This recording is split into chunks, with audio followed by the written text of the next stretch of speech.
بشیر کا معنی خوشخبری سنانے والا، بشارت دینے والا، اور نذیر کا معنی ڈرانے والا یا ڈر سنانے والا۔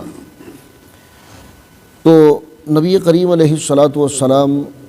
ایمان لانے والوں کو خوشخبریاں بھی دیا کرتے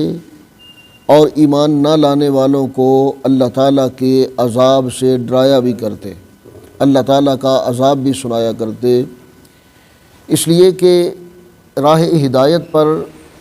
چلنے کا، راہ ہدایت پر قائم رہنے کا جو بہت بڑا محرک ہوتا ہے وہ دو ہی چیزیں ہیں، یا تو بہت بڑی امید ہو یا پھر بہت بڑا خوف ہو، بہت بڑا ڈر ہو۔ یعنی اگر جنت کی امید ہے، جنت کا لالچ ہے، تو جنت کے حصول کے لیے ایمان کی طرف آیا جائے گا اور اعمال صالحہ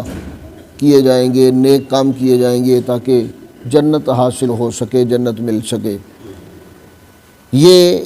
حضور علیہ الصلاۃ والسلام کی طرف سے دی گئی بشارت ہے، خوشخبری ہے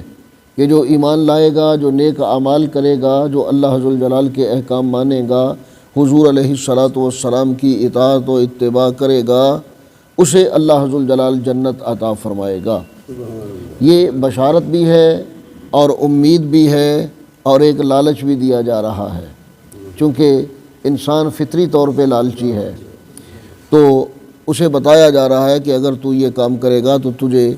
آخرت کی دائمی نعمتیں ملیں گی، جنت ملے گی، جنت کی تمام نعمتیں ملیں گی۔ اور دوسرا، اعمال صالحہ کی طرف ترغیب دلانے کے لیے ڈر سنانا، اللہ تعالیٰ کے عذاب کے بارے میں بتانا کہ اگر تو اللہ تعالیٰ پر ایمان نہ لایا اور اگر تو نے اللہ تعالیٰ کے احکام نہ مانے، اللہ اور رسول صلی اللہ علیہ وسلم کی اطاعت نہ کی، تو پھر تجھے آخرت کا عذاب ملے گا، پھر تجھے اللہ تعالیٰ جہنم میں پھینکے گا اور پھر وہ تیری سزا ہوگی۔